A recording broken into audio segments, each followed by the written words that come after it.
এতিয়া বিজেপি দলত খহনীয়া হৈছে শ শ লোকে এইবাৰ বিজেপি দল ত্যাগ কৰিছে আৰু বিজেপি দল ত্যাগ কৰি শ শ কোচ ৰাজবংশী লোকে এইবাৰ কংগ্ৰেছ দলত যোগদান কৰিছে ৰকিবুল হুছেইনৰ উপস্থিতিত গোলকগঞ্জৰ এখন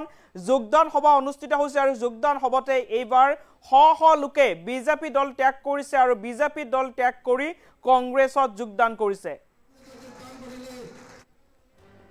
মোদীৰ অসম ভ্ৰমণৰ দিনাই শ শ লোকে ত্যাগ কৰিলে এইবাৰ বিজেপি শ শ কোচ ৰাজবংশী লোকে এইবাৰ কংগ্ৰেছ দলত যোগদান কৰিছে ৰকিবুল হুছেইনৰ উপস্থিতিত ধুবুৰীৰ গোলকগঞ্জত বিশাল যোগদান সভা যোগদান সভাতে বিজেপিক প্ৰত্যুত্তৰ দিছে এইবাৰ ৰকিবুল হুছেইনে কোচ ৰাজবংশীৰ মাজত হিমন্ত বিশ্ব শৰ্মাৰ দাদাগিৰি নচলিব বুলি ৰকিবুল হুছেইনে মন্তব্য কৰিছে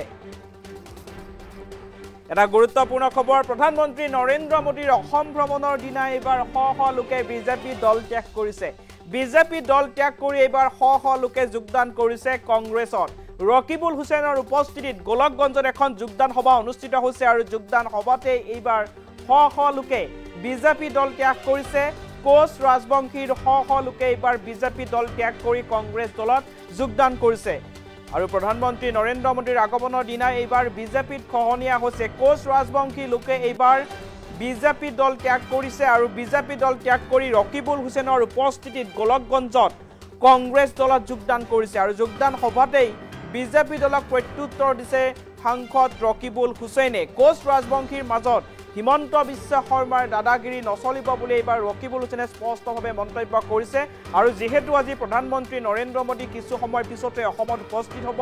উদাকণ্ঠ ডক্টৰ ভূপেন হাজৰিকাৰ জন্ম শতবাৰ্ষিকীৰ এক অনুষ্ঠানত খানাপাৰাত অংশগ্ৰহণ কৰিব কিন্তু দেখিবলৈ পোৱা গৈছে নৰেন্দ্ৰ মোদীৰ অসম ভ্ৰমণৰ দিনটোতে এইবাৰ বিজেপি দলত খহনীয়া হৈছে ধুবুৰীৰ গোলকগঞ্জত এইবাৰ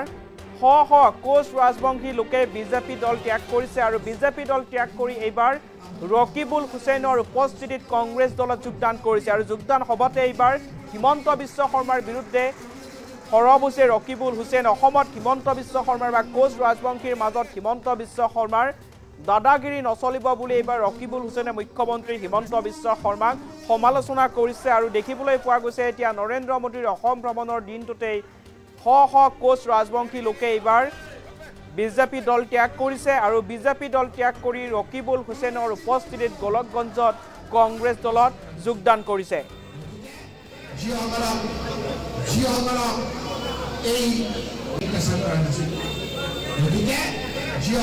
ধুবুৰী জিলা কংগ্ৰেছৰ অন্তৰ্গত গোলকগঞ্জ ব্লক কংগ্ৰেছৰ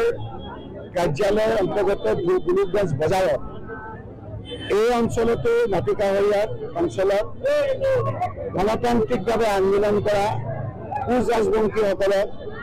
দৌৰাই হিমন্ত বিশ্ব শৰ্মা আৰু তেওঁৰ পুলিচে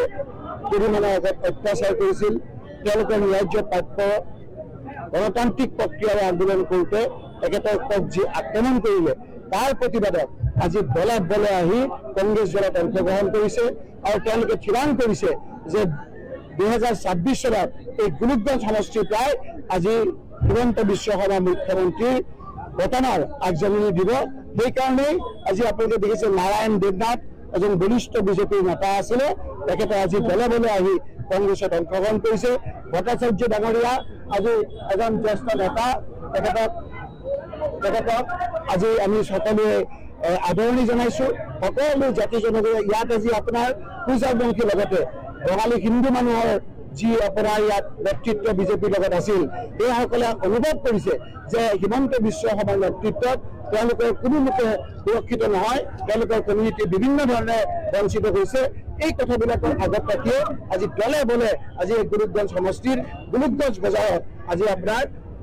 আমাৰ নাৰায়ণ দেৱনাথ বাবুৰ নেতৃত্বত আজি আমাৰ দলে বলে আহি কংগ্ৰেছত অংশগ্ৰহণ কৰিছে মই জইন কৰা 2 বছৰ মান হ'ল 3 বছৰ হ'ব ভুল বছৰটো হ'লে মই জইন কৰিছোঁ কিন্তু এটা কথা তেল আৰু পানী কেতিয়াও নিমিলে বিজেপিও আমাক কেতিয়াও মানি ল'ব পৰা নাই ময়ো এডজাষ্ট হ'ব পৰা নাই তেখেতৰ নীতি আদৰ্শ আমাৰ কংগ্ৰেছৰ নীতি আদৰ্শ বহুত বেলেগ এটি হল প্ৰেক্টিকেল কথা। আমি সামাজিক কাম কৰা মানুহ, সমাজৰ হকে আমি কাম কৰিব বিচাৰোঁ, কিন্তু আমি তাতে গৈ সমাজৰ কাম কৰিব পাৰিছোঁ। এটাও আমি নিজে এটা অস্থিৰতাত ভুগি আছিলোঁ,